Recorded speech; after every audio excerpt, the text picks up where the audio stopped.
வாழ்க வையகம், வாழ்க வையகம், வாழ்க வளமுடன். இது கனடா ஸ்கை யோகா மன்றத்தின் சிறப்பு வேதாத்திரிய வகுப்பு. ஞானக்களஞ்சியம் கவிகளும் விளக்கம், பாகம் 11. இந்த வகுப்பை நடாத்தி தருவதற்கு முதுநிலை பேராசிரியர் பழனிசாமி ஐயா அவர்கள் நம்முடன் இணைந்திருக்கின்றார்கள். பேராசிரியர் பழனிசாமி ஐயாவுக்கு எமது மன்றத்திலே அறிமுகம் இனிமையும் தேவையில்லை. ஐயா பல சிந்தனை உரைகளை எமக்கு தொடர் சிந்தனை உரைகளை வழங்கி வருகின்றார்கள். அந்த வகையிலே ஞானக்களஞ்சிய கவிகளும் விளக்கமும் என்ற இந்த தலைப்பிலே கடந்த 10 நிகழ்ச்சிகளிலே பல ஞானக்களஞ்சிய கவிகளுக்கு ஆழமான தத்துவ விளக்கங்களை எமக்கு ஐயா தந்து எமக்கு முழுமையான விளக்கங்களை தந்து வருகின்றார்கள். கடந்த வகுப்பிலே, அதுக்கு முதல் ரெண்டு வகுப்புகளிலே உயிர் பற்றிய வேதாத்திரி மகரிஷியின் கவிதைகளை பார்த்து வருகின்றோம். இன்று மேலும் சில கவிகளுக்கான விளக்கங்களை இன்றைய வகுப்பிலே பார்ப்போம். இப்பொழுது இன்றைய வகுப்பை ஆரம்பிக்குமாறு பேராசிரியர் பழனிசாமி ஐயா அவர்களை கனடா ஸ்கை யோகா மன்றத்தின் சார்பிலே பணிவன்புடன் வேண்டுகின்றேன். வாழ்க வளமுடன் ஐயா. வாழ்க வளமுடன் ஐயா. ஐயா கவியை போட்டுருங்க. வாழ்க வையகம், வாழ்க வையகம், வாழ்க வளமுடன். குரு வாழ்க, குருவே துணை. சிந்தனையை, உடல் நலத்தை சீர் அமைத்து உய்வித்த குருவே வாழ்க, வாழ்க வளமுடன், வாழ்க வளமுடன், வாழ்க வையகம்.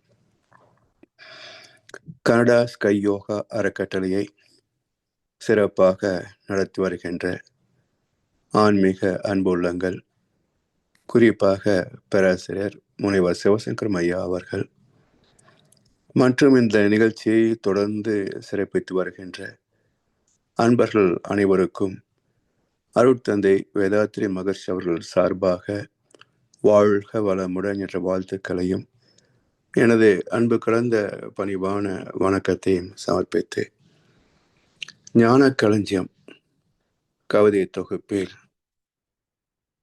கவிகளின் விளக்கத்தில் 11வது அங்கமாக இன்றைக்கு மேலும் சில கருத்துக்களை பார்க்க இருக்கின்றோம், கவிகளை பார்க்க இருக்கின்றோம்.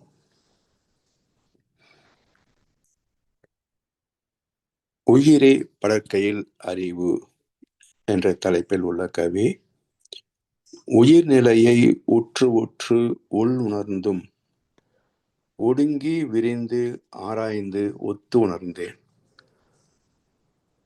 உயிர் தானே ஏற்றவாறு அமைத்து கொண்ட உடல் ஊடே இயங்குங்கால் உணர்ச்சியாக உயிர் மலர்ந்து மணக்கும் திருக்கோலமேதான் உருவுற்று ஓங்கும் உயர் அறிவுமாகும். உயிர் அறிய அறிவறிய ஆர்வமுள்ளோர் உருக்கமுடன் எனை சார்ந்தால் உரைப்பேன் உண்மை. உயிரே படக்கை நிலையில் அறிவு. இந்த இடத்துல அறிவு என்பது மனம். உயிரின் படக்கை நிலைதானே மனம். இதை ஏன் அறிவு என்று சுவாமிஜி சொல்றாங்க அப்படின்னா, அறியும் திறன் உடையது அறிவு. இப்போ உயிர் படர்ந்து போகின்ற போது, உடலை விட்டு வெளியே பயணிக்கின்ற போது பொருட்களோடு மக்களோடு தொடர்பு கொள்ளும். அப்படி கொள்ளுகின்ற போது முதல் இயக்கம் என்ன, உணர்வு என்ன என்றால் கக்னிஷன், உணர்தல், பிரித்து அறிதல், டிஸ்கிரிமினேஷன். பிறகு அதை தேவை என்றால் பயன் கொள்ளுதல், இல்லை என்றால் விளக்குதல். இப்படி இந்த அறியும் திறன் உடையது அறிவு. அதனால் படக்கையிலே மனதை அறிவாக குறிப்பிடுகின்றார் மகர்ஷி அவர்கள். காரணம், அறியும் திறனுடையது அறிவு. இப்ப மனம் என்பது என்னன்னு அடுத்த கேள்வி வந்தோம்னா, பொதுவாக நாம் இதுக்கு முன்னால் கேள்விப்பட்டது உயிரின் படக்க நிலை மனம். இது எங்கே இருந்து என்றால், நமக்கு உள்ளே படகின்ற மனம். ஆத்மாவிலிருந்து, கர்மயத்திலிருந்து படர்கின்ற போது பெற்ற அனுபவங்களை சுமந்து வந்து எண்ணங்களாக்குகின்ற போது மனம். இதே ஆற்றல், உயிராற்றல் உடலை கடந்து வெளியே போகின்ற போது புது அனுபவங்களை பெறும், புது உணர்வுகளை பெறும். அப்ப அறிந்து பெறுவதனால் அங்கே அறிவு. அதனால்தான் மனம் என்பது characterized biomagnetic domain functioning through senses and brain. மனம் என்பது அனுபவங்களை தன்னிலே சுமந்து கொண்டு உடல் புலன்களிலும் மூளையிலும் பிரதிபலிக்கின்ற ஜீவகாந்த களம். இதுதான் மனதுக்கான இலக்கணம், டெஃபினிஷன். அதனால் உயிரே படற்கையில் அறிவு என்ற அற்புதமான உட்கருத்தை தலைப்பிலே வைத்திருக்கின்றார் மகர்ஷி அவர்கள். உயிர்நிலையை உற்று உற்று உள்ளுணர்ந்தும். இப்போ உயிர் நமக்கு உள்ளதானே இருக்கு. ஒவ்வொரு திசுவிலையும் அந்த திசுவை இயங்க வைக்கின்ற சக்தி உயிர் தானே. அந்த உயிர் நிலையை உற்று உற்று உள் உணர்ந்தும். இப்ப நமக்குள்ளாக அந்த உயிரை எப்படி அறிகிறோம்? முதல் ஆக்ஞ தீட்சை. அப்போ புரு மத்தியிலே அழுத்தம் என்ற தொடு உணர்வை தொடாமலேயே உணர்கின்றோம். தொட்டு கொடுக்கிறாங்க, பிறகு அந்த அழுத்தத்தையே கவனிக்கின்றோம். அப்ப என்ன ஆகிறது? புரு மத்தியிலே அழுத்த உணர்வாக ஜீவகாந்தம் தன்மாற்றம் ஆய்கொண்டே இருக்கும். ஆனா யாரும் வெளியே தொடலை. அப்ப தொட்டு கொடுத்த அந்த அனுபவத்தில் மையம் கொண்டு தொடர்ந்து அதே அழுத்த உணர்விலே மனதை நிறுத்துவது ஆக்கினை. அதாவது அழுத்தம், ஒளி, ஒளி, சுவை, மனம் என்ற ஜீவாந்தத்தின் பஞ்ச தன்மாத்திரைகள் 4 மறைந்து போக முதல் தன்மாற்றமாகிய அழுத்தத்திலேயே மனம் குவிவது ஆக்னை தவம். சரி, அடுத்து துரியம். ஒரு குழப்பமான விஷயம் என்ன என்றால், இறை துகள் விண்ணாகி விண் கரைந்து இறை துகள் வெளியே தன்மாற்றமாகும். அதே போலத்தான் ஜீவகாந்த துகள்கள் உயிராகி உயிர் இயக்கத்தில் அதே ஜீவகாந்த துகள்கள் அதிக அளவிலே கரைகின்ற போது தன்மாற்றமாகி நமக்கு ஐவகை உணர்வுகளை, புலன் உணர்வுகளை தரும். அதனால் இங்கே உயிரை துரியத்தில் அறிகிறோம். அதாவது தன்மாற்றமான காந்தத்திற்கு உட்பொருள் உயிர். இந்த உயிருக்கு மூலத்தை தான் சுத்தவெளி வரைக்கும் போறோம் துரியாதய தவத்தில். எனவே உயிர்நிலையை உற்று உற்று உள் உணர்ந்தும் ஒடுங்கி விரிந்து ஆராய்ந்து ஒத்து உணர்ந்தேன். ஒடுங்கி விரிந்து ஆராய்ந்து 2 நிலையிலையும் விழிப்புணர்வு, அந்த விழிப்புணர்வோடு கூடிய ஆராய்ச்சி மனப்பான்மை. அப்ப தனக்கு உள்ளும் ஊற்றுணரணும். இந்த உயிர் எப்படி தன்மாற்றமாகிறது, எப்படி உருவாகிறது என்றெல்லாம் நமக்குள்ளேயே நிகழ்கின்ற அந்த திருவிளையாடல் உற்று கவனிக்கிறோம் ஒடுங்கிய நிலையில. உடல் கடந்து விரிந்த நிலையில இதே உயிர்தான் 14 அலை வேகத்தில் உருவான நுண் உயிர் வரைக்கும். அதற்கு மூலம் பார்க்கின்ற போது 13 8 வரைக்கும் உள்ள ஜீவகாந்த அலைக்களம், பரமாத்மா என்று சொல்லக்கூடிய உணர்கின்ற தெய்வமாகிய பரமாத்மாவின் அலைக்களம் 13 முதல் 8. அதிலே நுணுகி போகின்ற போது இந்த சக்தி களம், விண்கலம் 7 முதல் 4. இந்த விண்கலமாக இருப்பதனுடைய முழுமை எது? பிரம்மலோகம், யூனிவர்ஸ், காஸ்மாஸ், உலகம். இந்த உலகத்தை கடந்தால் ஒரு காந்தக்கலம், பிரபஞ்சம் சுழல்கின்ற போது வெளிப்படக்கூடிய காந்த அலைகள், அது 3 முதல் 1. இதையும் கலந்திருப்பது தனக்கொரு ஆதி அந்தம் இல்லாத, தனக்குள் இவ்வளவு நிகழ்கிறது என்பதையும் உணர முடியாத பேரறிவாகிய தெய்வ நிலை சுத்தவெளி. அந்த பூஜ்யம் அதிலே லயமாவதுதான் பேரின்பம். பேரறிவோடு கலந்த நிலையிலே பெறுகின்ற வெகுமதி பேரின்பம். அப்படி விரிந்த நிலையில் எது வரைக்கும் போகிறோம்? எல்லையற்ற பேராதார பெருவெளியாகிய சுத்த வெளியோடு கலக்கின்ற வரைக்கும். எனவே ஒடுங்கினால் ஆத்மா விரிந்த நிலையிலே பரமாத்மாவை கடந்து உலகம், உலகத்தை கடந்த சுத்தவெளி.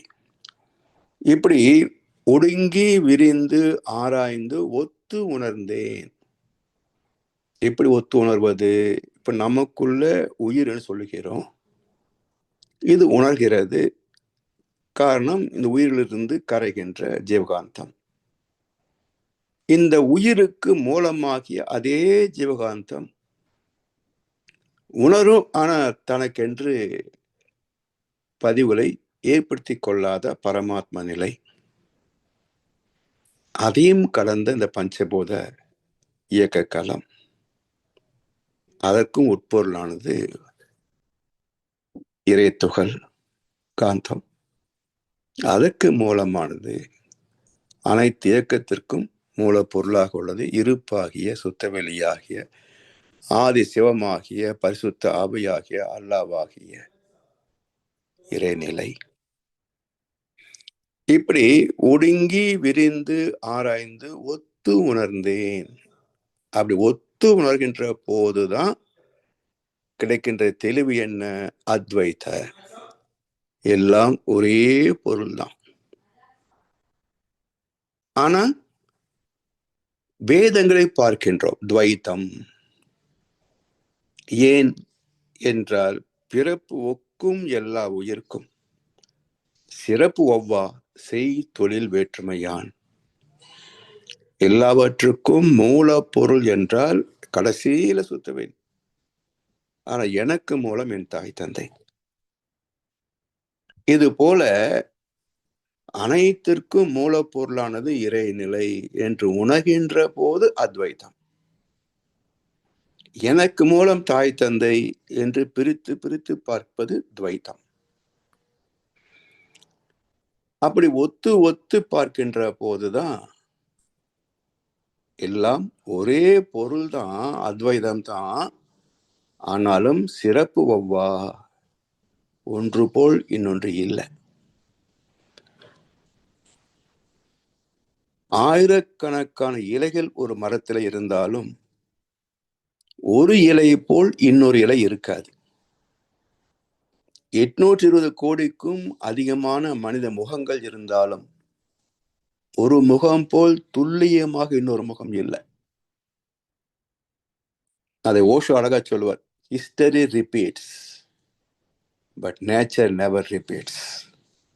சரித்திரங்கள் திரும்பும், ஆனால் இயற்கை திரும்புவதே இல்லை. போனது போனதுதான். முடிந்த கதை தொடர்வதில்லை இறைவன் ஏட்டினிலே, தொடர்ந்த கதை முடிவதில்லை மனிதன் வீட்டினிலே என்றார் கண்ணதாசன். அப்ப முடிந்த கதை தொடர்வது இல்லை. ஒன்று பரிணமித்து விட்டதா அதோட முடிஞ்சது. அடுத்த இலை அடுத்த மாதிரி, அடுத்த உயிர் அடுத்த மனிதன் அடுத்த மாதிரி. டூப்ளிகேஷன் கிடையாது. ஒன்று போல் இன்னொன்று வராது. இதை ஒத்து ஒத்து பார்க்கின்ற போதுதான் ஒரே மூலப்பொருள், எண்ணற்ற தோற்றங்கள், அழகிலா விளையாட்டுடையான், எண்ணற்ற தோற்றங்கள். உயிர்தானே, உயிர் தானே ஏற்றவாறு அமைத்து கொண்ட, உயிர் தானே ஏற்றவாறு அமைத்து கொண்ட. எல்லா இடத்துலையும் நம்ம உடம்புக்குள்ள உயிர் இருக்குது. முடியில இருக்கிற உயிர் அது வேற மாதிரி, மூளையில இருக்கின்ற உயிர் வேற மாதிரி, பாதத்தில் இருக்கின்ற உயிர் வேறு மாதிரி, நகத்தில் இருக்கின்ற உயிர் வேறு மாதிரி. உயிர் தானே அந்தந்த இடத்திற்கு தேவைக்கு ஏற்றவாறு அமைத்து கொண்ட உடல் ஊடை இயங்கும் கால். நம்ம சாப்பிட்ற உணவு சக்தி கிடைக்குதுன்னு சொல்றோம். இப்போ சக்தி ஒன்றுதானா? ஒன்றுதான் என்றால் ஒரே பக்கம்தான் போகணும். ஏன்னா ஒவ்வொன்றுக்கும் ஸ்பெசிபிக் கிராவிட்டி என்று சொல்லக்கூடிய திணிவு உண்டு, உயிர் திணிவு உண்டு. அதிக திணிவு இருந்தால் தான் கீழ் நோக்கி போகும், குறைந்த திணிவு என்றால் மேல் நோக்கி தான் போகும். அப்ப உயிர் ஒரே அளவு என்று வைத்துக் கொண்டோம் என்றால், அதிக திணிவாக இருந்தால் மூளைக்கு வேலை செய்யாது, மூளைக்கு சக்தி கிடைக்காது. இல்ல லேசா தான் இருக்குதுன்னு சொன்னால் கால்களுக்கு சக்தி கிடைக்காது. அப்ப உயிர் ஒன்றாக நாம் பேசினாலும் அதற்குள் எண்ணற்ற டிஃபரண்ட் ஸ்பெசிபிக் கிராவிட்டி, எண்ணற்ற தனித்துவமாகிய உயிர் துகள்கள் உள்ளன. பாதத்துக்கு போக வேண்டிய உயிர் அங்க போகும், உச்சிக்கு போக வேண்டிய உயிர் அங்க போகும்.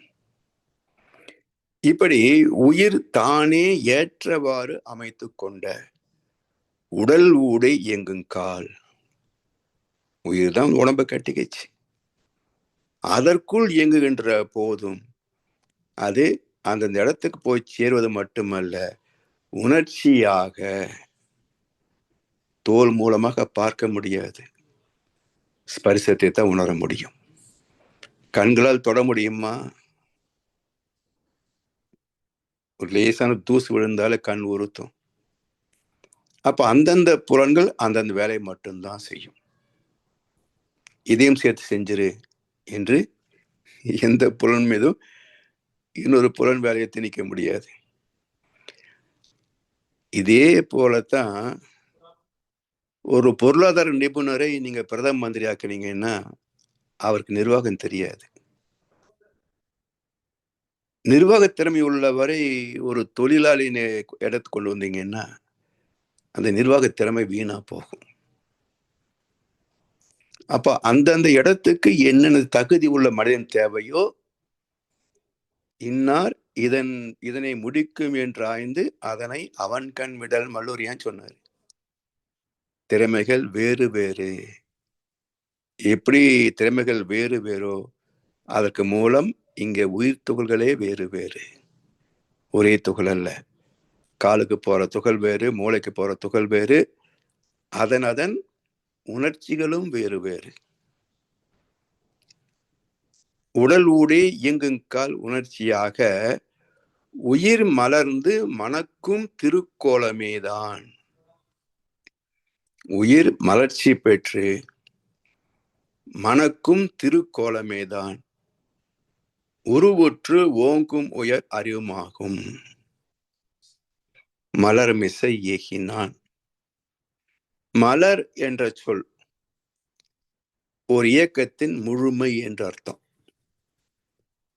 எப்படி ஒரு மண்ணுக்குள் விதையிட்டோம், கேள்விக்குறியாக முளைத்த பயிர் அது செடியாகவோ கொடியாகவோ மரமாகவோ வந்தாச்சு. பக்குவமான பிறகு பூக்கிறது. பூத்த பிறகு காயாகவோ கனியாகவோ மாறும். அந்த பூவில் மகரந்தம் விழுந்து சூளுற்று அதிலே அடுத்த சந்ததி வரும். அதனால் மலர் என்பது ஒரு இயக்கத்தின் ஒரு பிறப்பின் முழுமை நிலை. அது சூளுற்றால் அடுத்த சந்ததி துவக்கம். அதான் மலர் மிசை ஏகினான் என்றால் முழுமையை நோக்கி பயணிக்கின்ற இறைநிலை, முழுமையாக இருக்கின்ற இறைநிலை. அப்படி உயிர் மலர்ந்து மணக்கும் திருக்கோலமேதான். அது மட்டுமல்ல, மலர்ந்தால் மணக்கும். மலரும் வரைக்கும் மனம் இல்லை, மலர்ந்தால் மணக்கும். ஏன்? மனம் என்பது ஒரு திணிவு நிலை. இப்போ தொடு உணர்விலே மனசு வருமா? வாசனை தெரியுமா? மூக்கு 3வது அறிவிலே தான் வாசனை தெரியும். இதை உணரக்கூடிய அளவுக்கு காந்த திணிவு, காந்தத்திலே தன்மாற்றம் அளவு வேறுபடும். எனவே கருவுற்று ஓங்கும் உயர் அறிவு, இந்த முழுமை பெற்ற அறிவாக இருக்கிறது இறைநிலை, முழுமையில இருந்து பின்னப்பட்டு மீண்டும் முழுமையை நோக்கி போகக்கூடியது. அருபத்திலே தொடங்கி மீண்டும் அருபமாக மாறுவது. ஆதி சிவம், பிரம்ம சிவம், விஷ்ணு சிவம், ருத்ர சிவம். பிரம்ம சிவம் உற்பத்தின்னு சொல்லுவோம், விஷ்ணு சிவம் காப்பது, ருத்ர சிவம் அழிப்பது. அப்போ ஆக்கல், காத்தல், அழிதல் 3 நிலை. ஜெனரேட்ஸ் ஜி, ஆப்ரேட்ஸ் ஓ, டெலிட்ஸ் டி. ஜிஓடி காட். ப க அ, படைத்தல், காத்தல், அழித்தல் 3ம் சேர்த்து அன் என்ற இலக்கண விகுதியை சேர்த்தோம் என்றால் பகவன். அகர முதல் எழுத்தெல்லாம் ஆதி பகவன், முதற்றே உலகு. அப்போ பகவன் என்ற சொல் ப க அ என்ற முத்தொழிலை உள்ளடக்கிய இலக்கண விகுதியோடு சேர்ந்த ஒரு பெயர் சொல். அந்த 3 தொழிலையும் அது இயக்குவதனால் அந்த மூலத்திற்கு என்ன பேரு? ஆதி சிவம். இந்த 3க்கும் அதுவேதான் ஆதி, அதுவேதான் அனாதி. சோ மூல நிலை ஆதி சிவம், முடிவு நிலை ருத்ர சிவம். இப்படி உயிர் மலர்ந்து மணக்கும் திருக்கோலமே. திரு என்றால் இறைநிலை, அழகு, சிறப்பு, மதிப்பு எல்லாமே. அந்த திரு கோலமே தான் உருவுற்று ஓங்கும் உயர் அறிவுமாகும். இத்தனை நடனங்கள் நடந்துட்டு இருக்கு, இத்தனைக்கும் மூலப்பொருள் அவனே தான். நான் அசைந்தால் அசையும் அகிலம் எல்லாமே. அறிவாய் மனிதா, உன் ஆணவம் பெரிதா, இதிலும் இயங்கும் இயக்கம் நானே, என் உயிர் நின்றால் அடங்கும் உலகே. அந்த திருவிளையாட நடக்கின்ற வரைக்கும் தான் நம்ம எல்லா கூத்தும் ஆட முடியும். அது நின்று போச்சுன்னா, சுழலும் பூமி சுத்தமா போன என்னாச்சுங்க? எனவே உருவுற்ற ஓங்கும் உயர் அறிவும் அதுவேதான்.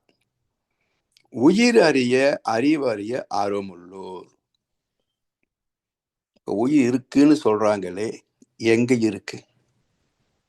காட்ட முடியுமா? பார்க்க முடியுமா? அறிவு இருக்கான்னு கேட்டா கோபம் வருது. இருக்கா இல்லையா? எப்படி அறிவது? எனவே இந்த உயிர், அறிவு, மனம் என்ற மறை பொருட்களை தேடுகின்ற ஒருவர், ஏன்னா இதுதான் ஆன்மீகத்தின் துவக்கம். இந்த மறை பொருள்கள் சொல்றோமே, ஏன் அது மறைந்திருக்கின்றன? எதெல்லாம் மறைந்திருக்கிறது? எனக்குள் மறைந்திருப்பது உயிர், மனம், அறிவு. எல்லோருக்கும் பொதுவாக மறைந்திருப்பது தெய்வம். எத்தனை பேருக்கு கடவுள் யாருன்னு தெரியும்? எனவே இந்த மறை பொருட்கள் எல்லாம் அறிவது எது? பாம்பின் கால் பாம்பறியும். பாம்பு கால் இருக்கா? இன்னொரு பாம்புகிட்ட கேட்டாதான் தெரியும். நாய்க்கு நன்றின்னு சொல்லுவோம். நாய் சொல்லுச்சா எனக்கு நன்றி அதிகம்னு? சொல்லுங்க. நாய் சொல்லுச்சா எனக்கு நன்றி அதிகம் சொல்லுச்சா? அதுக்கு சோறு போடுற ஆளு இவரு, அதெல்லாம் சுத்திக்கிட்டு தெரியும். சோ நாய்க்கு நன்றில ஒண்ணும் கிடையாதுங்க. அது தன்னுடைய வாழ்க்கையை ஒருத்தர் சார்ந்திருக்கு. எங்கே அன்பு காட்டப்பட்டதோ அங்கே அதை காக்கின்ற ஒரு கடமை, அவ்வளவுதான். அதுக்கு யார் பெற்றோ அவருக்கு தொட்டீங்கன்னா அடிச்சீங்கன்னா அது என்னுடைய தேவைக்கு அவர் இருக்கிற அவரை கழிச்சு நான் அப்படித்தான் அடுத்தது எங்கே நான் போய் வாழ முடியும் என்ற சுயநலமே தவிர இது நன்றியோ ஒன்றும் கிடையாது.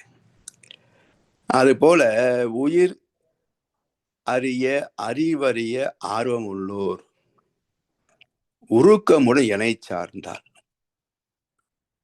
அதாவது குருவுக்கு 3 இலக்கணம், அதே போல் சீடனுக்கும் 3 இலக்கணம். குருவுக்கான இலக்கணத்தை கீதை சொல்லல, எங்கேயும் சொல்லல. ஆனா சீடனுக்கான இலக்கணத்தை கீதை சொல்லுச்சு. என்ன சொல்கிறது? தத்துவத்தின் மீது நம்பிக்கை இல்லாதவனுக்கு போதிக்காதே. தத்துவத்தை புரிந்து கொள்ளக்கூடிய பக்குவம் இல்லாதவனுக்கு போதிக்காதே. தத்துவத்தை பணிந்து கேட்காதவனுக்கு போதிக்காதே. அப்போ இந்த 3 சிறப்பும் குணமும் எங்கே இருக்கிறதோ அந்த சீடன் தான் பக்குவமாகும். குருவுக்கான இலக்கணம் யார் சொன்னாங்க? சாமிஜி சொல்றாங்க. அறிவில் அறிவாய் நிலைத்தோர், அறம் வகுத்தோர், அதை வாழ்ந்து காட்டினோர். இது குருவுக்குள்ள இலக்கணம். அப்ப யார் குருவாக முடியும்? இந்த பகுத்தறிவாகிய ஒரு மனித உருவில் இருக்கின்ற ஒருவர் பேரறிவாகிய தெய்வ நிலையோடு கலப்புற வேண்டும், அதில் நிலைக்க வேண்டும். அறிந்தால் மட்டும் போதாது, நிலைக்கணும். அதுல அறிவில் அறிவாய் நிலைத்தோர். அப்படி நிலைக்கின்ற போது அந்த தெய்வத்தின் நீதி புரியும். தெய்வமே எப்படி விதியாக இருந்து எல்லாவற்றையும் நடத்துகிறது என்ற நீதி புரியும்.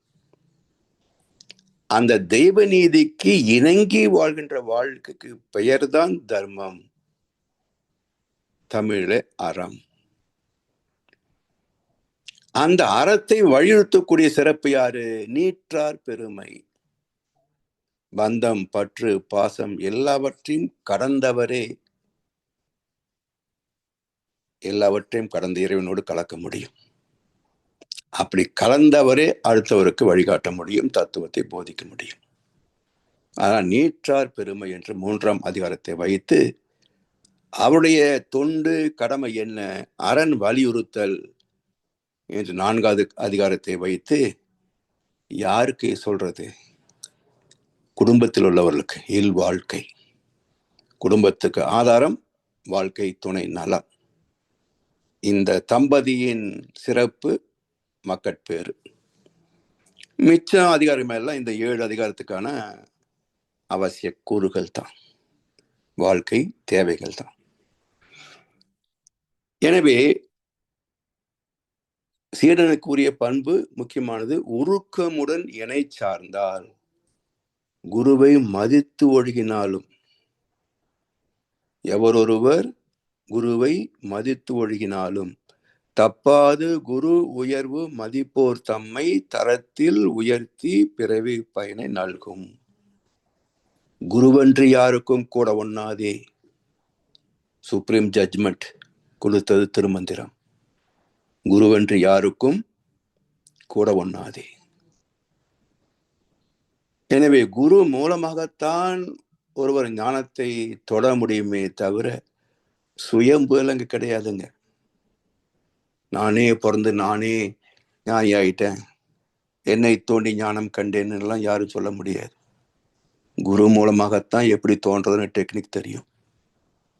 அதை கத்துக்கிட்ட பிறகுதான் தன்னை தோண்ட முடியும். எனவே உருக்கமுடன் எனை சார்ந்தால் உரைப்பேன் உண்மை. இங்க எந்த பொய்யும் கிடையாது, எந்த கதையும் கிடையாது, எந்த குழப்பமும் கிடையாது. இதுதான் இறைநிலை, இதுதான் பரிணாமம், இதுதான் நாம, இதுதான் வாழ்க்கை, இதுதான் முடிவு. Clear cut. இதுல எந்த பாசங்க வேலையும் கிடையாது. அப்படி தெளிவான ஒரு கருத்தை சொல்லுகின்றேன், உண்மையை பேசுகின்றேன் என்று இந்த பாடலுக்குரிய விளக்கமாக மகிழ்ச்சி கொடுத்திருக்கின்றாங்க. ஐயா, அடுத்த கவி.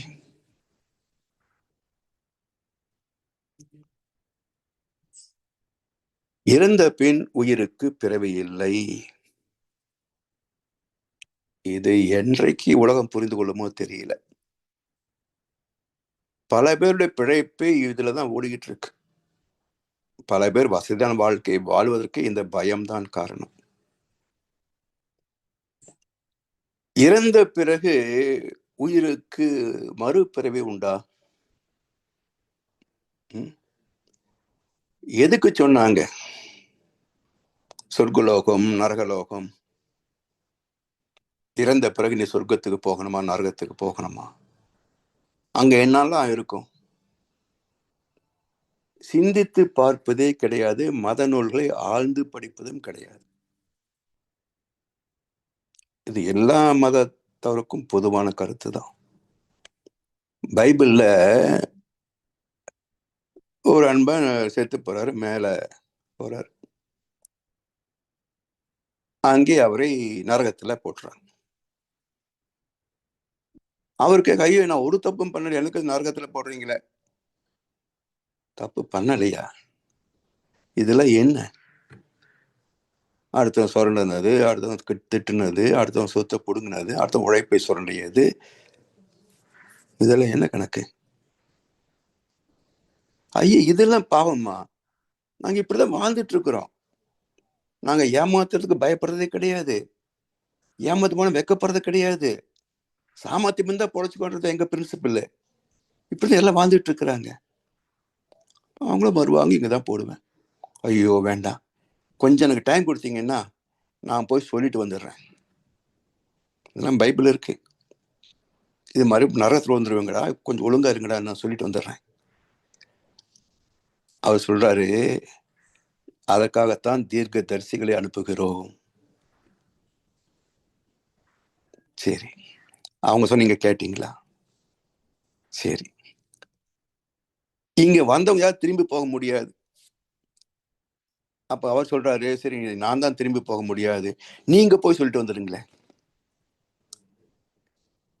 தீர்க்க தரிசிகள் சொல்லி நம்பாதவர்கள், திருந்தாதவர்கள் நானே போய் சொன்னாலும் நம்ப மாட்டார்கள். இது பைபிள் இருக்கு. என்ன கருத்து? மேலே போனவங்க திரும்பி கீழே வர முடியாது. கோர்ட்டுக்கு போனால் ஜெயிக்காது, அந்த கோட்டையில் நுழைந்தால் திரும்பாது. திரும்பி வந்தாத்தானே சொல்ல முடியும், அவ்வுலகம் சென்று வந்தேன், அமுதம் குடித்து வந்தேன், இந்திரனை கண்டு வந்தேன், இது பற்றி கேட்டு வந்தேன்னு திரும்பி வந்தாத்தான் சொல்ல முடியும். யார் திரும்பி வந்தாங்க சொல்றதுக்கு? அப்ப வர முடியாது. ராமாயணத்துல திருசங்கு, இந்த உடம்போடவே நான் அங்க போனோம்னா இங்கெல்லாம் வர முடியாது, போ. உயிர் மட்டும்தான் இங்க வர முடியும், உடம்பு இங்க வராது. அப்போ கீழே தள்ளி விட அங்கேயே நில்லுனாரு. திருசங்கு சொர்க்கத்தை படைத்தார் விஸ்வாமித்திரர். அது என்ன திருசங்கு சொர்க்கம்? மேலையும் போகல, கீழையும் விழல, அந்தரத்தில் மிதக்கின்ற ஒரு சொர்க்கம். அதாவது மூலமும் தெரியல, முடிவும் தெரியல, அந்தரத்தில் தொங்குகின்ற சொர்க்கம் என்ற புலன் வழி வாழ்க்கை.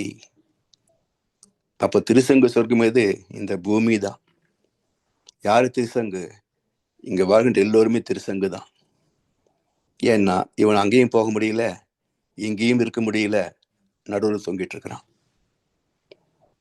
எங்கே பிறந்தோம் தெரியாது, எங்கே போக போகிறோம் தெரியாது, இங்கே என்ன வேலை அதுவும் தெரியாது. சொத்து சேர்ப்பது தான் எனக்கு இங்க ஒரு வேலை. எவ்வளவு முடியுமோ சம்பாதி, எவ்வளவு பதவியை உயர்வு பெற முடியுமோ பதவியில் உயர்ந்து போ, எவ்வளவு செல்வத்தை குவிக்க முடியுமோ குவித்துக்கோ. இதுதான் எங்களுக்கு வாழ்க்கையின் நோக்கம். இதை தவிர எங்களுக்கும் தெரியாது. அதனால் இறந்த பின் உயிருக்கு பிறவி இல்லை என்பதை பற்றிய தெளிவு இங்க யாருக்கும் இல்லை. அதனால் என்ன ஆகுது? பயம் வரும். எந்த ஒன்றை தெரிந்து கொள்ளவில்லையோ அது பயத்துக்கு மூலமாகும். பயபக்தி, பயம். எதுக்கெல்லாம் பயம்? தமிழ்ல தெனாலி ஒரு சினிமா வந்தது, அது மாதிரிதான். அஞ்சி அஞ்சி சாவார் இவர் அஞ்சாத பொருள் இல்லை அவனி இல்லை, இல்லையா? அதனால் தெரிந்து கொண்டா பயம் கிடையாது. என்ன இருக்கு இந்த வாழ்க்கையில? என்ன இருக்கு? எதுக்கு பயப்படுறோம்? மானம், மரியாதை, கௌரவம், அவமானம், இதுக்கெல்லாம் பயப்படுறோமே. தர்மத்துக்கு பயந்தோமா? கடவுளுக்கு பயப்படுறான். ஆனா கடவுள் தான் தர்மத்தின் வழியாக நம்மை தண்டிக்கிறார் என்பது தெரியாது. கடவுள்தான் தர்மத்தின் வழியாக நம்மை தண்டிக்கிறான் என்பது தெரியாது. ஆனா பக்தி மட்டும் இருக்கும், கூடவே அயோக்கியத்தனம் அளவுக்கு அதிகமாக இருக்கும். அப்போ ஒழுக்கம் இல்லாத பக்தியை ஆண்டவன் ஏற்பது இல்லை என்பது எத்தனை பக்தர்களுக்கு தெரியும்? ஒழுக்கம் இல்லாத பக்தியை ஆண்டவன் ஏற்பது இல்லை. என் சித்தத்தின்படி நடப்பவனே பரலோக ராஜ்யத்தில் பிரவேசிப்பானே, அல்லாமல் என்னை நோக்கி கர்த்தாவே கர்த்தாவே என்று சொல்பவன் அங்கே நுழைவது இல்லை. என் சித்தத்தின்படி நடப்பவனே. யார் தேவநீதியை மதித்து வாழ்கிறார்களோ அவர்களுக்கு மட்டுமே திருவருள் கிடைக்கும், புண்ணியம் கிடைக்கும், சுகமான வாழ்க்கை கிடைக்கும். வேற யாருக்கும் கிடைக்காது. அதனால் இறந்தவர் பிறப்பது இல்லை இல்லை இல்லை என்று தீர்ப்பளித்தார் சிவவாக்கியர். சத்தியமா சொல்றார், இல்லை இல்லை இல்லையே. எப்படி? பால் கறந்துட்டீங்க, மடிக்குள்ள பூத்து பாருங்களேன் போகுமான்னு. மேல இருந்து பழம் விழுந்துருச்சு, மறுபடியும் மேல ஒட்ட வைங்க பார்ப்போம். தாயின் கர்ப்பத்தின் வெளியே வந்துட்டீங்க, மறுபடியும் போக முடியுமா? அது மாதிரி தாப்பா ஆத்மாவும். இறந்தது மீண்டும் பிறக்காது, இறந்தது மீண்டும் பிறக்காது. அப்ப இவ்வளவு தெளிவான விஷயங்களை மத நூல்கள் தந்திருந்தும் ஏன் இந்த குழப்பம் உலகத்துல என்றால் யாரும் மத நூல்களை படிப்பது இல்லை. பெருமை பேத்திக்குவான், நான் இந்து, நான் கிறிஸ்தவன், நான் இஸ்லாமிய. மதம் வாழ்ந்து படித்தாயா? அதை புரிந்து கொண்டாயா? எந்த மதமும் இன்னொரு மனிதனை கொன்று விடு என்று சொல்லவே இல்லை. எந்த மத நூலும் நீ தர்மத்தை கண்டுகொள்ளாதே என்று சொல்லல. எல்லா மதங்களுக்கும் அடிப்படை இறை உணர்வு, அறநெறி. அதே இறை உணர்வுன்னு வச்சாங்க. தெய்வத்தை அறியாமல் தேவ நீதி புரியாது, தேவ நீதி புரியாமல் ஒழுக்கம் வராது. இதுதான் உலகத்தின் சரித்திரம். தெய்வத்தை அறியாமல் தேவ நீதி புரியாது, தேவ நீதி புரியாமல் ஒழுக்கம் வராது. இவங்க நினைக்கிற ஒழுக்கம் எல்லாம் வேற, இவங்க சொல்ற தர்மம் எல்லாம் வேற. 1000 தர்மம் பேசுவோம், ஒழுக்கம் எதுன்னு கேட்டா அதுக்கு ஒரு பெரிய பட்டியலே போடுவான். கடைசியில இன்னும் முடியலம்பா. அவ்வளவெல்லாம் விரிவு கிடையாதுங்க. இன்ஃபைனைட் ஒன்றும் கிடையாது. எது தர்மம், எது ஒழுக்கம், எது அறம், 6 வார்த்தைகளில் அடக்கிவிட்டார் மகரிஷி. நம்முடைய வாழ்க்கை என்னங்க? எண்ணம், சொல், செயல். எண்ணம் ஒண்ணுதான், சொல் ஒண்ணுதான், செயல் 4 விதம்: உணவு, உழைப்பு, உறக்கம், தாம்பத்தியம். இந்த 6க்கு மேல் ஆடு நமன் யார்? இதுக்கு மேல 7வது ஒண்ணு பண்றேன் அப்படி யாராவது செய்யறாங்களா? முடியுமா? எத்தனை சேஷ்டை பண்ணினா இந்த 6க்குள்ள அடங்கி போகும். இந்த 6 வகை இதுதான் இன்ப துன்பத்திற்கு காரணம். அப்ப எப்படி பயன்படுத்துவது? தனக்கோ பிறருக்கோ, தற்காலத்திலேயோ பிற்காலத்திலேயோ, உடலுக்கோ மனதுக்கோ நன்மையே தரத்தக்க வகையிலே பயன்படுத்திவிடு. நீ கடவுளை நம்பவும் வேண்டாம், கும்பிடவும் வேண்டாம், அவனை வெறுக்கவும் மாட்டான். அவனுக்கு தேவை செயலிலே விளைவாக தெய்வ ஒழுங்கு அமைப்பு இருக்க. பயன் என்ன? தவறு இழைத்து பரமனை பின் வேண்டுவதால். அவ்வளவுதான். இந்த பூஜை, புனஸ்காரம், திருவிழா எல்லாம் வேடிக்கைகள்,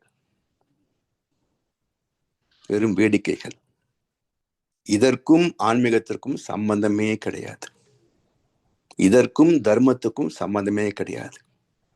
இதற்கும் ஒழுக்கத்திற்கும் சம்பந்தமே கிடையாது. இதற்கும் இன்ப துன்பத்திற்கும் சம்பந்தமே கிடையாது. வெறும் ஃபன் கல்ச்சர். கோயிலுக்கு போறேன், உருண்டு கும்பிடுறேன், உண்டியில காசு போடுறேன், அபிஷேகம் பண்றேன், ஆராதனை பண்றேன், தங்கராஜ் இழுக்கிறேன், திருவிழா நடத்துறேன், எல்லாம் வெறும் வெறிவேஷங்கள். கண்ணாசு ரொம்ப அழகா சொன்னார். தேர் ஏது, சிலை ஏது, திருநாள் ஏது, தெய்வத்தையே மனிதரெல்லாம் மறந்த போது. தெய்வம் என்னன்னு தெரியல, 1000 திருவிழா நடத்தி என்னையா பிரயோஜனம்? சரி, தெய்வத்தை அறிந்து விட்டால் பிறகு இதெல்லாம் நடத்தலாமா அப்படின்னா, அதே பாட்டில் கடைசியில முடிக்கிறார். தேர் ஏது, சிலை ஏது, திருநாள் ஏது, தெய்வம் போல் மனிதரெல்லாம் மாறும் போது. அவசியமே இல்லையே, தன்னை அர்ச்சிக்க தாஞ்சிருந்தானே, நீயே தெய்வமாகிவிட்ட, இன்னொரு தெய்வம் எங்க? எதுவும் தேவையில்லை. அப்போ அறியாமல் செய்கின்ற போது அது அர்த்தமற்ற செயல். அறிந்துவிட்ட பிறகு இது அவசியமற்ற செயல். 2 வகையிலையும் தேர் திருவிழா தவிர்க்க வேண்டிய செயல். உலக சமாதானத்துல 14 அம்ச திட்டத்துல ஒரு அம்சம் தேர் திருவிழாவை தவிர்த்தல்.